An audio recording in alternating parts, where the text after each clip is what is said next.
Greetings, everyone, and thanks for coming to the training today. I'm Hannah Hickam, the Executive Assistant, and I'll be your host for today. Before we get started, well, I think we'll give people a few minutes to get on. No, not everyone's super right there at 9 o'clock, so thanks for your patience. We've got the, not syllabus, the agenda up here.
And we're still just waiting for folks to get on.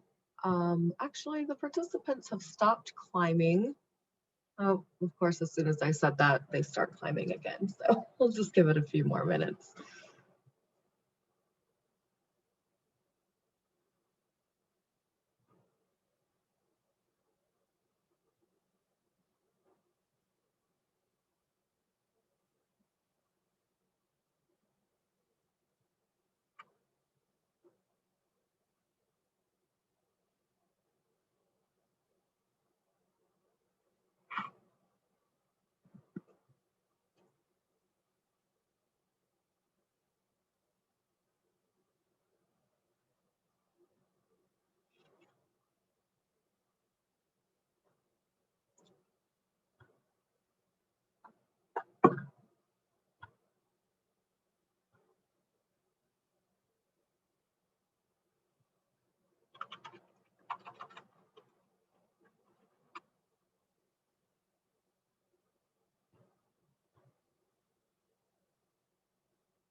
All right, it looks like enough folks are on. Before we get started, Jane has an announcement or a couple reminders as well, I believe. So go ahead with that, Jane. Thank you, Hannah. Good morning, everybody. I'm Jane Stanzik, Permitting Manager. I've got just 3 kind of reminders, announcements to pass along. The first thing is that it's February, and a month from now is the deadline for operators to provide to us their lists of 2s and 2As filed prior to January 15th that you intend to replace. So this is just a reminder that you've got a month to make that happen. We covered that in a meeting. It's been a while, but there's a document in the not the Q&A, but the mission change guidance documents. And the last time I looked at it, it kind of, I think it was right at the top of the list. Nope, it's not. It is the document called Pending Permit Transition Timeline. So I would encourage you to take a look back at that to see what the timeframes are for your informing the commission what forms, old forms you intend to replace. On March 2nd, any old form that has not been provided on such a list, staff will start withdrawing all of those. Another reminder is the Form 2B. The developers are still building it, and then we'll test it, and then it'll be released. But I think it was just last week that we went through the interim Form 2B, which is available. So there's the lack of a fully functional eForm version of the Form 2B is not a hindrance to the submittal of an OGDP and all of the eForms that go along with it. So just a reminder that you can move forward with those. The Form 9, there is no interim version. There's no workaround for change of operatorship or transfer of operatorship. The Form 9 is in testing. Of course, we'll get it released as soon as we can. In terms of compliance with Rule 218, you'll just have to wait till we get that form finished and released for submittal. And I think those were all of my reminders, except I guess I need to go back to the need for everyone to inform us which applications you intend to replace. A piece of that process is that we request that when you file a replacement form, that you send an email to Penny Garrison, the permitting supervisor, and John Noto, the oil and gas location assessment supervisor, with a list of the new document number and whatever it is replacing, so that staff can withdraw those forms that have been replaced. And the deadline for all of that to happen is not until July. So anyway, thank you, Hannah. That's all I have at the moment. Thanks, Jane, for those announcements. Oh, I see a question that applies to the change of operator. Staff is focusing on all of the Form 10 change of operators, the forms that were filed prior to January 15th. That is a high priority for the folks that review and approve those. I would encourage operators to respond swiftly when they reach out to you with additional information that might be required for those. But there's over 100 and they're trying to get through those. That's it. Okay. Great. So we'll go straight into the Q&A portion. If anybody has questions from the last tradings that we've done, you can go ahead and put those in the chat function, or you can raise your hand. Let me know in the chat if you need to know how to raise your hand. I've got a slide for that. And then the appropriate manager or supervisor will answer those questions.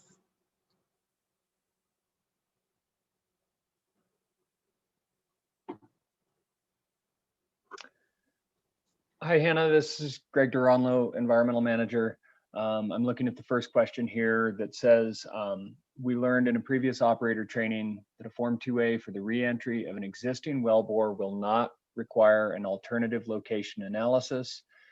If the existing wellbore is within high priority habitat, then CPW consultation must occur, but will the operator still be required to obtain a Rule 304B2B8 ALA waiver from CPW?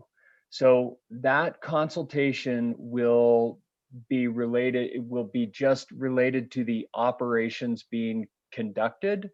They are not related to the siting of the location. So the ALA is triggered on, with respect to permitting of locations. So no waiver for the ALA requirements will be necessary in that situation. Thank you, Greg.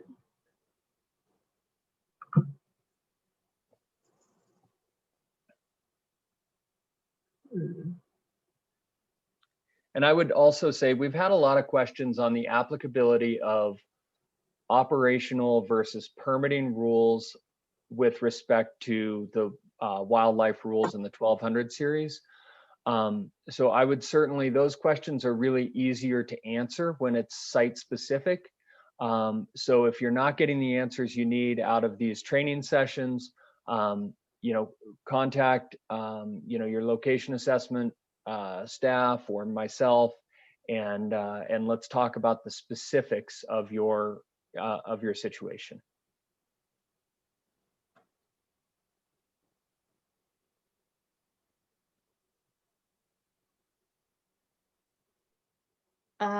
I'm looking at the next question. If an operator is making changes to a Form 2 for wells that were submitted before and pending now, does it still count as a resubmittal of an old form? Well, I don't like to use the word resubmittal. The statement of basis and purpose and all our guidance calls it a replacement. So I hope that's what you're talking about. If the well is essentially going to be in the same place as a pending pre-January 15th permit, yes, it's a replacement. So I hope that answers the question.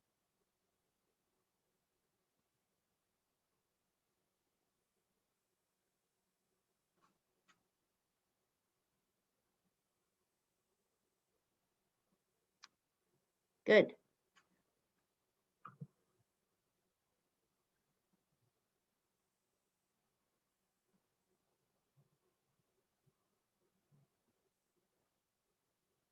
Okay, it looks like there's not any more questions, but we still have the Q&A at the end. So if there are any more, please just type those in as you those come into your brain, and we will answer them at the end. Next up, we have Chris Eisinger, who is going to go over the new GIS data requirements. And he's going to share his screen, so I'm going to stop sharing mine. Chris, you should be able to share your screen now. Okay, and you can hear me just fine, I assume? Yeah, I can. Right.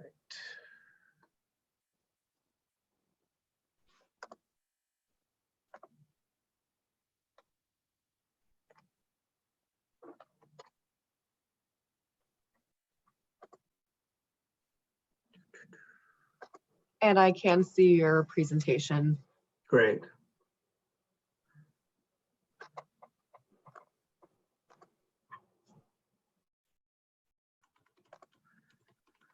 Okay, so my name is Chris Eisinger, and I am the GIS supervisor at COGCC, for those of you who don't know me. I was asked today to go over the new GIS data requirements as part of the recently passed mission change rules. And these went into effect on January 15th. They are new requirements for the Form 2A, Form 45, Form 20, Form 20A, Form 12, and then comprehensive area plans. Just as a context, comment on the context, GIS data really has become important to us, as it is for many regulatory agencies, for managing and analyzing our regulatory data. And despite the fact it seems like an extra burden, it will improve the efficiency and accuracy on our side, and we believe for the operators as well. And today, what I'd like to do in the next 15-20 minutes is quickly walk through more about the hows, the practical aspects of GIS data attachments for these forms, and probably less about the actual content. And going forward, as you actually prepare GIS data for a particular form, and you have a site-specific question, I would encourage you to reach out to a content expert, and I will provide in for each form someone who you can reach out to. So first, for the Form 2A and Form 45. So the requirement is that you submit GIS polygons for the oil and gas location and the working pad surface. And from our rules definition, an oil and gas location is the area where an operator disturbs or intends to disturb the land surface. The working pad surface is the portion of an oil and gas location as an improved surface upon which oil and gas operations take place. At this point in time, we only have one GIS attribute, and that's basically the identifier that tells us which one of these features it is you're submitting. So you'll see up in the far right of the table at the top there, you see required string. And when you are submitting your GIS data, you will want to put in either the word location or the word working or pad. They have to be in your field in the value for that particular attribute. You can put anything else you want into those fields, but those words have to be there in order for our system to read it correctly and process and classify it. And for 2A and 45 forms, at this point, John Noto is the best person to reach out to, or you can reach out to any of the oil and gas location assessment folks. So for the next Form 20 and Form 20A, this involves seismic operations. There are also just the one required attribute for the feature. There are three possible features, and that would be the proposed project boundary, which is a polygon, the energy source points, and then the receiver locations, which are both point features. For these particular forms, we may ask for additional attributes in the future. We're still working that out. We're seeing what's going to be useful both for the operator and for us. And for questions about Form 20 and 20As, you can reach out to Chuck Romanchuk, who is with the permitting group. The Form 12, this is just like the Form 44, except for gas gathering systems. There are 5 required attributes. They include the fluid type, the material type, the pipe size, and then an operator feature ID, and then the status of the line or the valve. This data is going to be disclosed. It's confidential, just like the Form 44, and it's going to be disclosed at the same scale on our interactive map at the 1 to 6,000 and above, just like the Form 44. And for Form 12, you can reach out to Elise Winton, Stephen Wheeler. And then finally, the last new GIS data requirement is for comprehensive area plans. And for this, there is not an eForm. So you would just be providing this as part of the application that you make to the hearings group. And then we will be manually handling it and putting it on our map or putting it in our database. So there are 3 approved GIS data formats currently, and they are file geodatabase, shapefile, and Google KML files. And there are pros and cons to all of these. The file geodatabase and shapefiles are more traditional GIS file formats. They're more capable and certainly much better if you are going to submitting lots of features. The KML files, we provide this option for someone who may not have access to GIS software or only has very few GIS data attachments to make with a small number of features. If you are going to submit something in a KML, we have improved the process so now we can handle them better. Initially with Form 44s, we struggled to read a KML file correctly, but that has been greatly improved now. So you are free to submit KMLs if that's easiest for you. But I would suggest you reach out to myself or to one of the staff people handling the form if you are going to submit a KML file. So what I'd like to do is just show quickly 2 examples. The first example will be a GIS data attachment, a shapefile. So for this, this is a fictional flow line or gas gathering system. And there are the 5 required attributes. because we have a valve and we have lines, you actually have to submit 2 shape files. If you were doing a geodatabase or a KML, you would only submit 1 file with both these features, or could. After making sure all of your attributes are correct, your fields, and that everything is populated, you'll want to zip the files and then correctly format the name. And so down in the lower right there, you'll see that the correct formatting with the .shp.zip. So for the second example, this would be a KML file. And for the form 2A, in the picture there, you'll see there's the green area, which is the working pad surface, and the blue area, which is the oil and gas location. This only requires that one identifier for which each of those features are. If you're using a KML, you have 2 places you can put that attribute, and that is either in the name or in the description, just on a single line. You can do either one, or you can do both, and it will read correctly. But you have to have one of those, or the file will not read correctly. If you are going to submit a KML for a Form 12 or a Form 44 with multiple attributes, you need to put the attributes on separate lines in the description, one for each line. And if you are going to do it, again, reach out to us first so we can walk you through it the first time. Okay, and so what I'm going to try to do now is actually do a live demo of this. And this is actually processing just like you would any other attachments in eForms. And so I'm going to escape out of this PowerPoint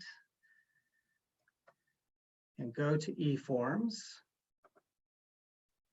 And so this is a Form 12, just a draft form that we've set up here. And after putting the basic information, we can go to the attachment tab here. And these have already been submitted. I'm going to go ahead and submit another one for this just right now to show you how this works. So I would go to Chris, I'm just going to interrupt you.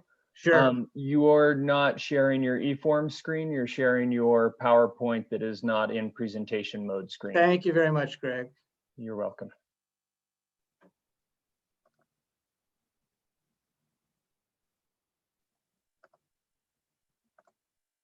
Okay, so now you should be able to see an eForm.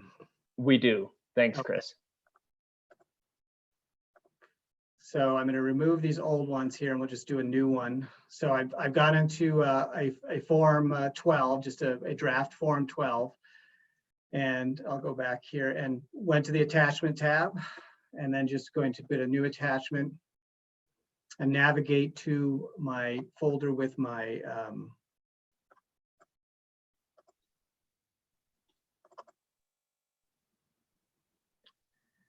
so for the shape files, I've already zipped them and renamed them. And so we'll do the lines first. It doesn't matter what order you do that. And you'll notice that in eForms, for forms which allow GIS data attachments, it will give you options for geodatabase, shapefile, and KML. So you'll need to obviously choose which ones that you have. And in this case, we're doing a shapefile. So we'll do lines. And Chris, yeah, again, it's not coming across perfectly as you present this. So we may want to go back and build a couple of static slides to put out to folks. Sure. Okay.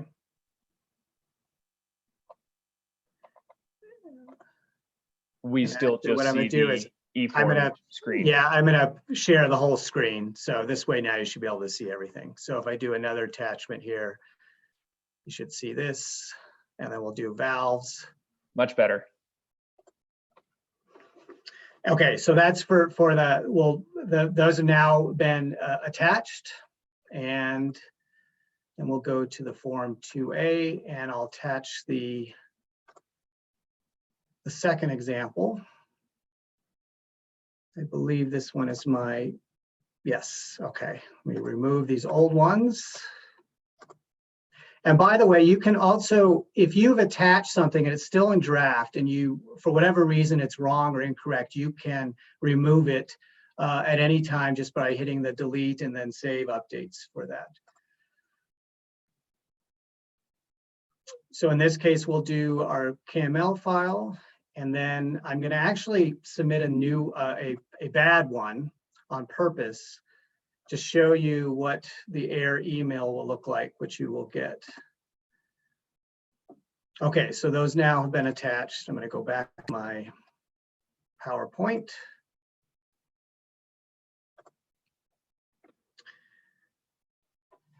So this is just like attaching any other eForms, but you need to make sure the file's prepared, zipped, and named correctly. That's really important. We've seen a lot of issues with the Form 44 not coming through because of that.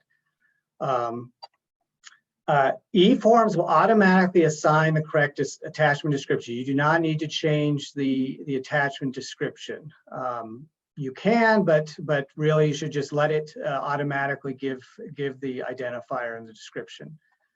The attachment will be processed within a few minutes on our end, unless there are a lot of other ones waiting, as it takes generally 1 or 2 minutes for each one. And then if there is a problem, and only if there's a problem, you will receive an email notification. And that email notification will be sent to the contact information that you entered when you created that particular form. So if you haven't put in contact info and you make an attachment and there's a problem, you will not get the email notification saying there was a problem. But we're hoping this will be helpful to let people know if something didn't work properly. So I will wait a few moments for the things to process, and I'll show you what those emails look like for the if it's wrong. But in the meantime, just as a sort of final thought on this, for the data disclosure part of this, initially we are only going to provide the GIS data for approved forms on our public interactive map. At some point, we may put out draft or in review for the non-confidential, but at this point, it's just going to be approved information. The confidential data form for Form 12s and 14 will be limited to viewing at scales above 1 to 6,000 on our interactive map. The non-confidential data, Form 2A, 45, 20, 20A, you'll be able to see that at all scales. And eventually, we hopefully will provide this as a data download or via web service for people to access. Being that this is a new data requirement and it's a whole entirely new technical process on the back end, please be patient with us. And the amount of spatial data that we're going to have initially is going to be limited until more and more information is actually submitted through this process. So let me look to see now in conclusion if we received a notification yet. Okay, so this is the email notification for the ones I just submitted. In this case, here's the one for the Form 12 that tells me this particular one failed. And so this is exactly what you would receive if you had a problem with your GIS form attachment. And it just points out possible problems and just, like I said, gives you a heads up that there is a problem. On our end, our staff received something to let them know that a GIS attachment was processed successfully, and this will go to whomever is handling your form. And so here you'll see it tells you if there's any incomplete attributes or whatnot, and they can also view this on our interactive map. So if I click here,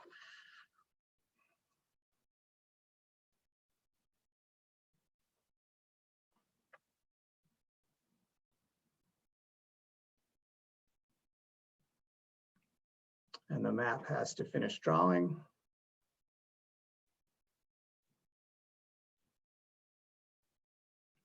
And so there's our line that was just submitted in the context of our own COGCC map. So if someone reviewing it can see all the necessary information. So that is all I have. And if we need to do further trainings or reviews, we will for particular forms, but I think hopefully that'll give you enough information to get started in making successful GIS data attachments. Thanks, Chris. Did you want to take questions now, or do you want to wait until after the next presentation? Either way, it's fine for me.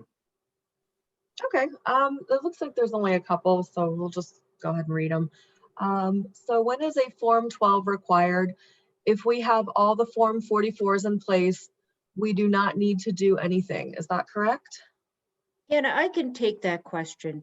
Okay. So Rule 220 explains when a Form 12 is required. Form 12s are for the registration of gas facilities. So that's gas gathering systems and the compressors and things that go along with that. That is separate from the flow lines and pipelines that a Form 44 is required for. So to answer that question, I would encourage you to read new Rule 220 and to re-review the 1100 series rules to determine which form is required for whatever kinds of facilities you have. Great, thank you, Jane. The next question is, are access roads being included in the total area to be disturbance location information? Folks. I would say at this point, no. And if Greg wants to chime in, he can. Yeah, and I would say for the purposes of the GIS shapefile that describes the oil and gas location, the answer would be no. It would be set at the boundary of that location. And I think, Chris, didn't you have an example in there that kind of showed how that works? Yes. So you can see the access road comes in from the left there. The location and working pad surface are explicitly described. Yeah. All right, thank you, Chris and Greg. The next question is, can the GIS map stay available longer than 5 minutes? It times out while trying to do much if you were going back and forth in something else like Excel.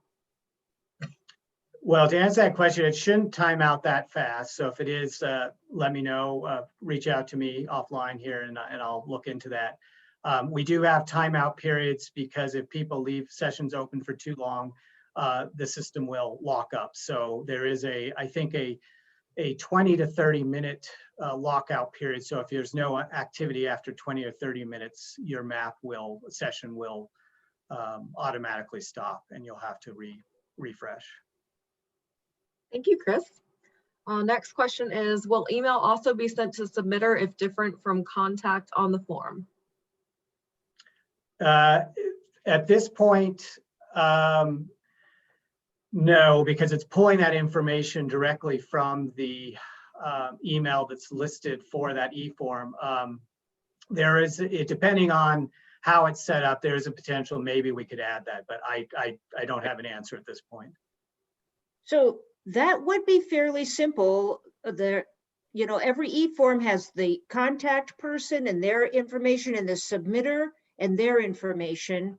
Other automatic eForm notices go to both. So we could talk to our eForm folks and see if that would be possible. Thank you, Jane. Yeah, we should be able to do that because I'm pulling information from the eForm right, system. The same table, yeah.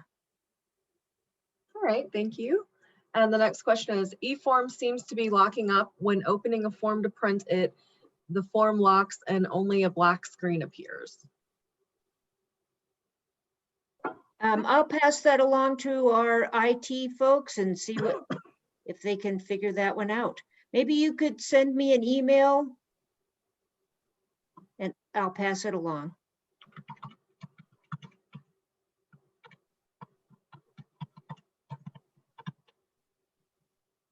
I think I spelled it right. Okay, it looks like, oh, there's one more. Is it expected that the interim reclamation boundary of the location be required in the shape files in the future? Many of the data fields in the Form 2B are related to the interim reclamation disturbance area, reclaimed versus unreclaimed area. I'll take that question. It is not expected at this time. It's also possible. The reclamation rules were not addressed in the mission change rulemaking, so those are out on the horizon somewhere to be brought forward.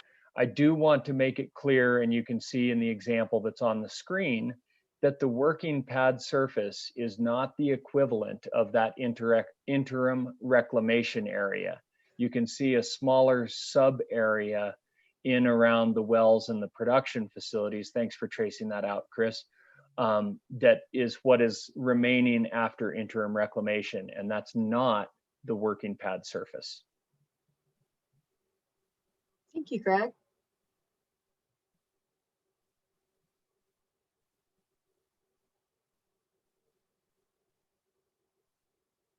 Okay, I think that might be it for questions, but if that's not, we'll just get them at the end. Chris, if you can go ahead and stop sharing your screen. Next up is Sabrina Trask and Chris Eisinger again with disproportionately impacted communities. And give me one moment to share that screen with you all and we can get going. Okay. Awesome. Thanks, Hannah. Can you hear me okay? I can. Okay. Good morning, everyone. I'm Sabrina Trask, Senior Oil and Gas Location Assessment Specialist. I'm going to tag team this presentation with Chris, who has already been really busy online here today. Next slide, Hannah.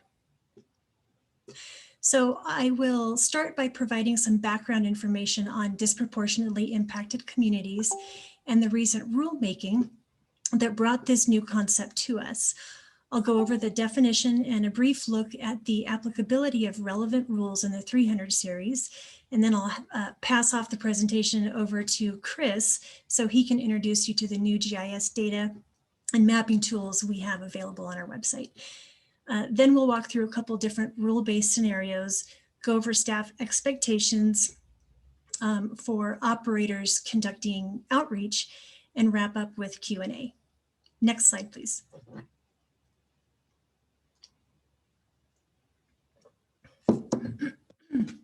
So SB 181 did not specifically require the COGCC to create rules related to disproportionately impacted communities, but the agency recognized that environmental justice is an important concern in the selection and permitting of oil and gas locations. Historically, low-income communities, communities of color, and tribal and indigenous communities have endured increased environmental harms and health impacts and received fewer socioeconomic benefits as a result of a disproportionately high concentration of heavy industry near those communities.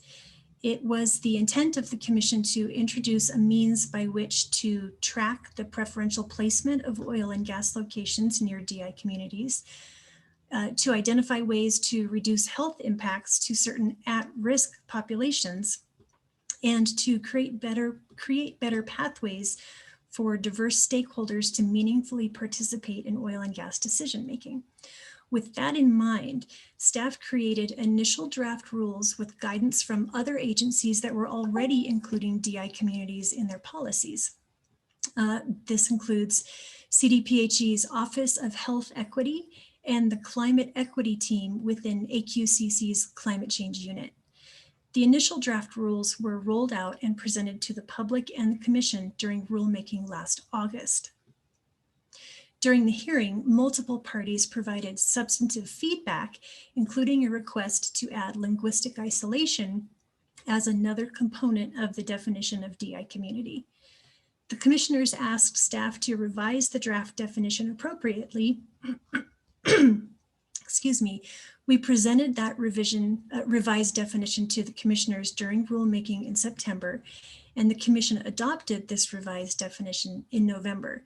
Those are the mission change rules that are now in effect as of January 15th of this year. Next slide, please, Hannah. The COGCC's definition of disproportionately impacted community is found in the 100 series rules. The Commission adopted U.S. Census block groups as the units of data for geographic delineation. Some of the parties in the hearing requested we use the smaller block unit for delineation, but block size data is not compiled and accessible across all regions of the state. So in order to retain the granularity the Commission was looking for and use consistently available data, it made the most sense to use block groups as the unit of delineation. Block groups are statistical divisions of census tracts and usually contain between 600 to 3,000 people. Because they are delineated by population rather than by a set geographic size, their geographic area is very much dependent on the density of the populations that live there. So this means that block groups that have a higher population density, like urban areas, tend to be smaller in geographic size, and block groups that have a lower population density, like rural areas, tend to have a larger geographical size. There are 4 unique categories within the definition of DI community. Block groups that have a minority population greater than 50%, block groups where the percent minority population is greater than the percent minority population of the county. A good example of this is Weld County, where approximately 33% of the population is minority. Any block group that has a minority population greater than 33% would be considered a DI community. The next is block groups in which the average household income is less than or equal to 200% of the federal poverty guideline. We're using the Federal Department of Health and Human Services calculation of the federal poverty guideline. The guideline is currently $21,300 for a household of 3. So block groups in which the average household income is equal to or less than twice that amount, or $42,600, are included in the definition of DI communities. And last, block groups in which 20% or more of the population self-identifies as linguistically isolated. The block group data comes from the American Community Survey, or ACS, which is a program within the US Census Bureau that conducts ongoing monthly surveys and provides annual updates to data sets. It is the Commission's intent to undertake an annual rulemaking to update the references for the ACS data and the federal poverty guideline so that we'll be able to continue to use the most recent and most relevant data. Next slide, please, Hannah.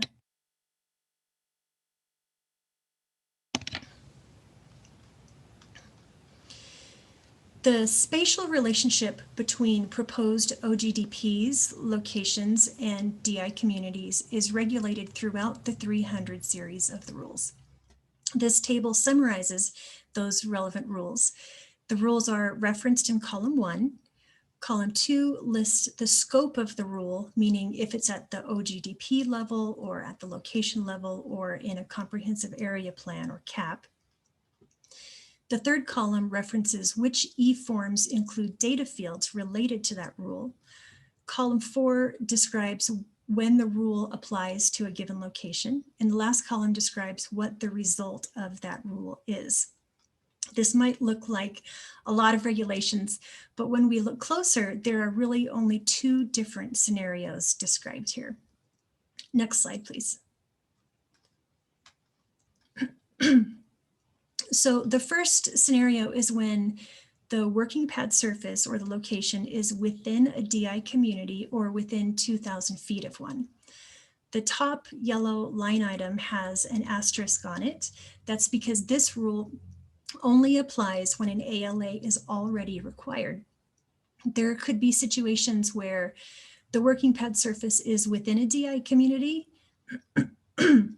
but an ALA is not required because the nearest building unit or school within that DI community is more than 2,000 feet away from the proposed location. We'll come back to this a little bit later in the presentation. The second yellow line item here, Rule 309A, results in the extension of the consultation period from 45 days to 60 days. This is for any consultation that is required once the Form 2A passes completeness and moves into process in eForms. Consultations under this rule include surface owners, building unit owners or tenants, CDPHE, and public water systems. I want to reiterate that a location within a DI community does not automatically compel an ALA. A location must be within 2,000 feet of a building unit or school within a DI community to require an ALA. Next slide, please. So the second scenario is when a location or a working pad surface is within 2,000 feet of a residential building unit, high occupancy building unit, or school that is within a DI community. There are 5 specific rules shown here in orange that guide the permitting process in this scenario. The results of these are the extension of the public comment period from 30 days to 45 days, the requirement to conduct an ALA, additional data requirements to be included in the ALA, and additional attachments required on the Form 2A. Next slide, please. The remaining rules shown here in purple are information that is always required in an OGDP application, regardless of the spatial relationship between a proposed location and any DI communities. These include data that is required on every Form 2A and every Form 2B, and data that is required in every CAP application.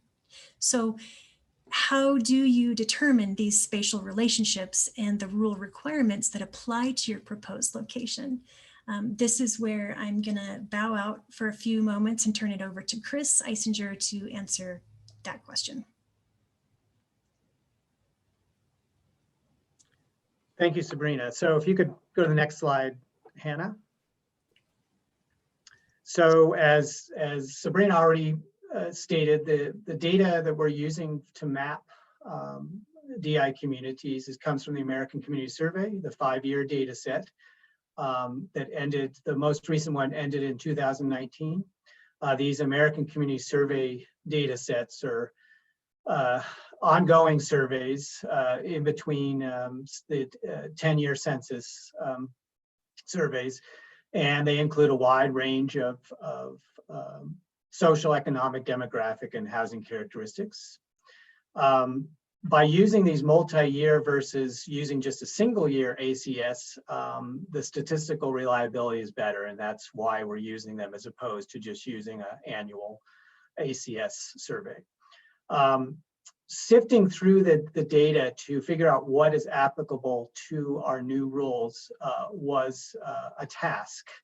And there are over 1,500 tables in the ACS 5-year data set, many of which have names which are a bit confusing and not clear, especially for someone who isn't familiar with census data. What we ended up using for each of the subpart definitions for DI communities include the Hispanic or Latino origin by race table. This was used for my percent minority population. Contrary to what the title of the table may indicate, this table does include all non-white, non-Hispanic Latino populations in addition to Hispanic or Latino populations. So it is in fact encompassing the entire population and is applicable to the percent minority calculation. For the subpart C, we just used the median household income for the past 12 months. And for subpart D, there is a table that shows age by language spoken at home for different age groups. So these data, next slide, Hannah. So these data sets were calculated based upon the metrics which have been put forth in the DI community's definition. On the left there is the minority block groups that have more than 50% of the population meets the definition of minority population. This definition comes from the EPA's technical guidance for assessing environmental justice and regulatory analysis. There is a link in the rules definition to that document. For the part B, it's that same data, except it looks at the county percent minority population for the county versus the block group. Next slide, Hannah. Subpart C is just the median household income that meets that definition of being less than 200% of the federal poverty guidelines for a household of 3. Next slide, Hannah. And then the last subpart D is linguistically isolated. For this, we used the speak English not well and speaking English not at all classifications within that particular table to define linguistically isolated groups. So that's the map. Next slide. And where you can find it, it is on our interactive map under COGCC rules, and then you'll see a DI communities grouping. And then you can also download this data as a geodatabase if you want to look at it yourself in your own project. It's on our data downloads page with a link shown there. And that's all I have, Sabrina. So back to you. Great, thanks, Chris. Hannah, next slide, please. So we looked at a table earlier in this presentation that showed the rules related to the spatial relationships between proposed locations and DI communities. I took some screenshots from Chris's new GIS layers from our interactive map so we can look at some examples of these two scenarios. In this first scenario, we have a proposed location, which is indicated by the blue diamond. It has a 2,000-foot buffer drawn around it. That's the orange circle. This location and its buffer are both entirely within a DI community, which is the lighter orange background, solid orange background color. In this particular case, the block group is designated DI because the percent minority population of the block group is greater than the percent minority population of the county. So for this location, what rules apply? Rule 309A says consultations will occur within 60 days for proposed OGDPs or Form 2As located within a DI community. That means that the operator will have 60 days instead of the standard 45 days to conduct all required consultations for this location and all the other locations within this OGDP starting after the Form 2A passes completeness. These consultations will include the surface owner and may also include any building unit owners or tenants, CDPHE, or public water system administrators where required. CPW consultations are already set at 60 days, so there's no change to that timeline. In addition, any of these consultation parties may waive their right to consultation through certain rule provisions. So what about the other yellow line in the table, rule, I know it's small, but rule 304B2C3BB, which says the ALA requires additional distances and a description of community outreach if the working pad surface is within a DI community. Next slide, please, Hannah. So this is the same location. That particular rule only applies if an ALA is already required. So remember, an ALA is required if the working pad surface is within 2,000 feet of a residential building unit, high occupancy building unit, or school within a DI community. In this slide, I removed the orange DI layer and turned on the aerial photo, which shows us that there are no building units or schools within 2,000 feet of the working pad surface. So an ALA is not required, at least not due to the location siting within the DI community. An ALA would still be required if the location meets any of the other 9 ALA criteria. For example, if the working pad surface is in a floodplain or within a high priority habitat and CPW didn't provide a waiver, then that rule 304B2C3BB will apply. Next slide, please, Hannah.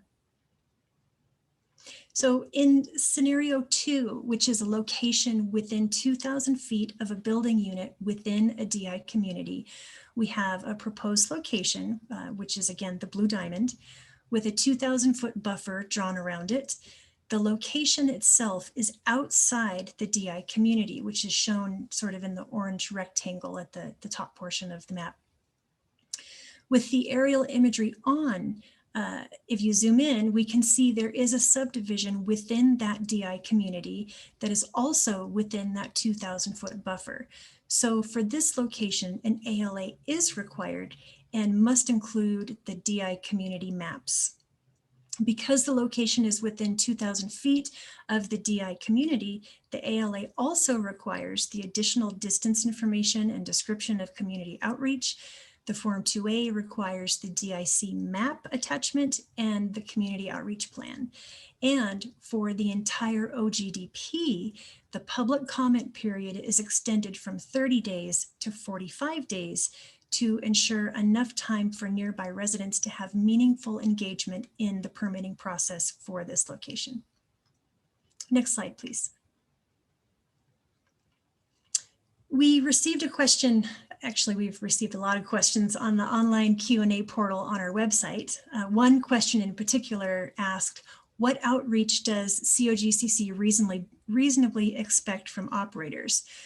I'd like to paraphrase the answer that's posted in the Q&A by saying, first and foremost, operators should strive to build positive working relationships where they plan to do business. So every community is different, and how you approach your outreach program may vary depending on the unique circumstances of each location and each community.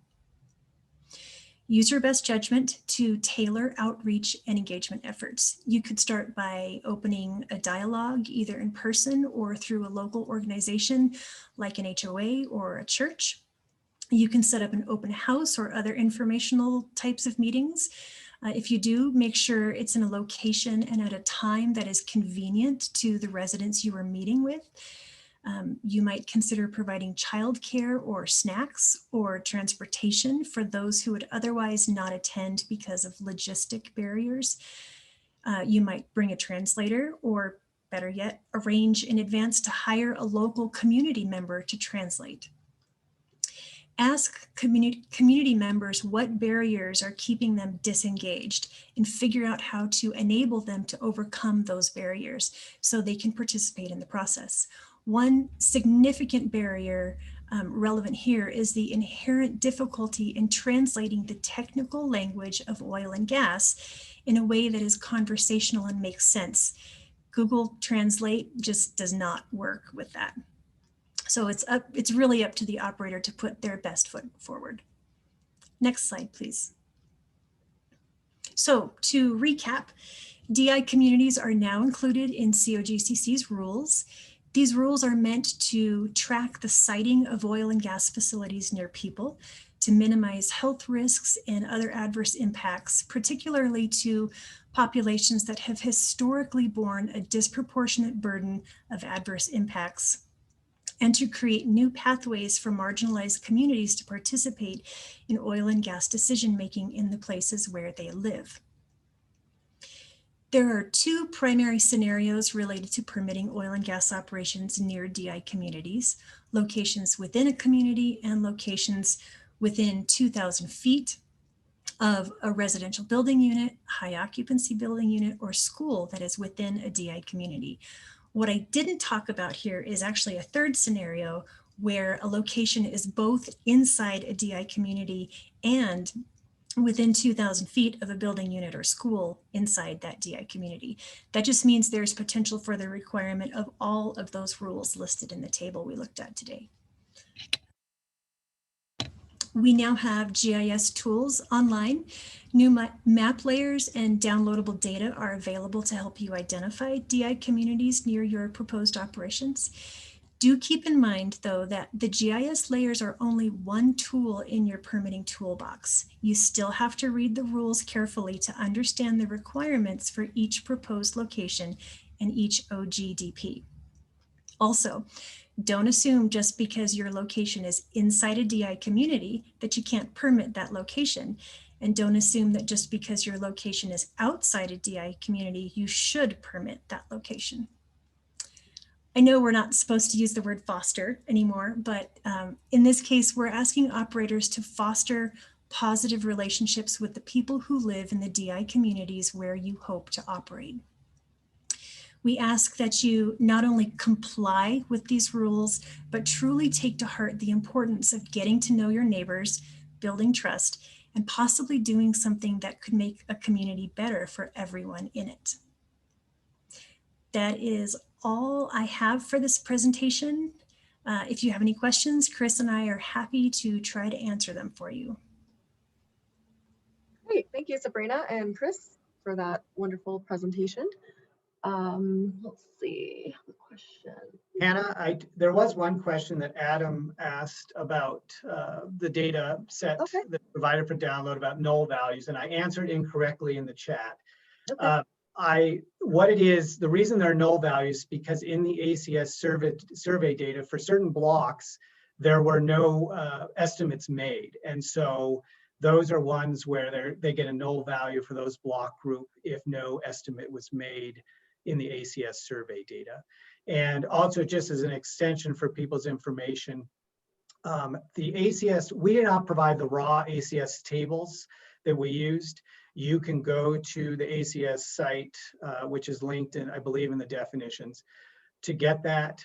If it's something that's helpful and you want the full table data set, we can provide them through our site, but what is there is literally just the metrics that we're using to define DI communities.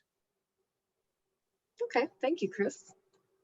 And then I think that other one answered itself. And then how far does the outreach need to extend?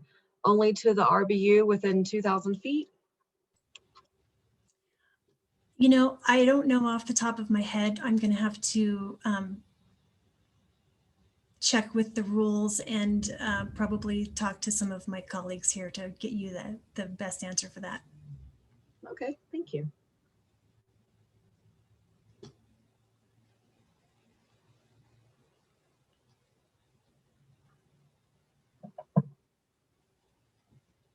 Hannah, I can address the question that did resolve itself about the Form 42. I'd just like to note that the Form 42, there were quite a few changes to it with the mission change. And we've been struggling to get all the automatic notifications straightened out. And unfortunately, it looks like that has impacted the notifications to the operators as well. I apologize for that. Like I said, we got things a little tangled up there for a while, but we're working on it.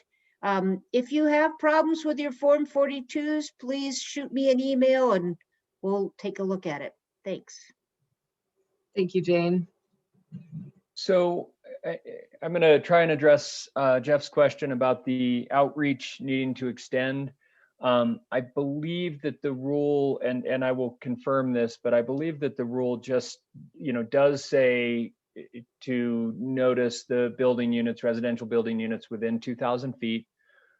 However, operators have definitely been more successful when they include an entire neighborhood. If they catch one house in the neighborhood, they include the entire neighborhood, because then everyone in the neighborhood is getting the same information from the operator. No one's feeling like, how come my neighbor got told this and I didn't?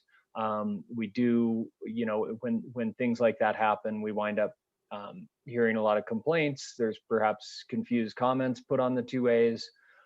So going back to Sabrina's point about improving your relationships with those neighbors, I would say, if in doubt, notice, provide notice and information to more people. All right, thank you, Greg.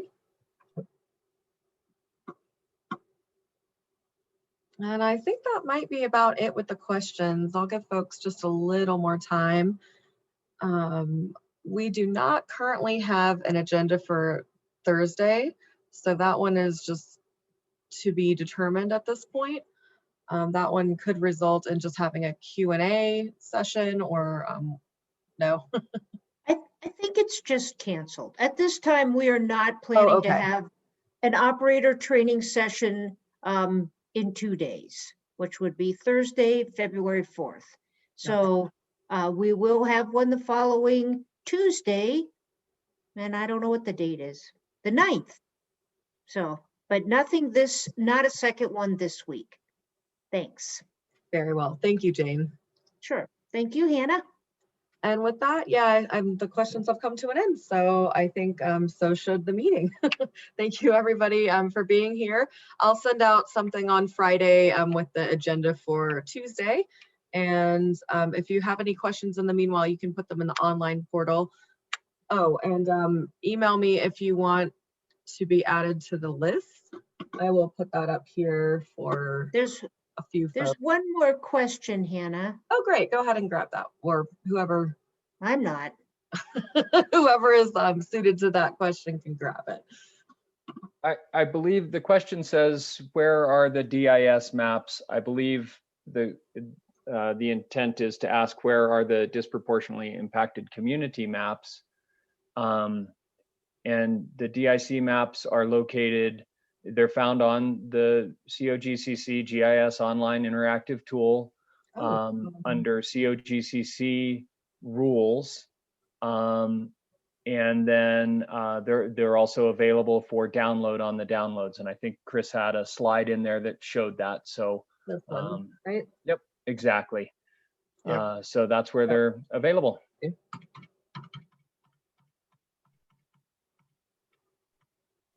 There you go. This is the slide.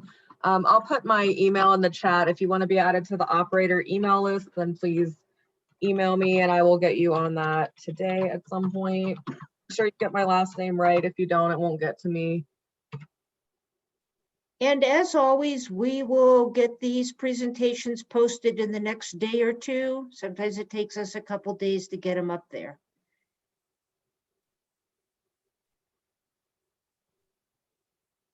Okay. All right, sounds good. Thank you everyone for coming to the training and hope you have a great day. Bye. Thanks, everybody. Thank you. Recording.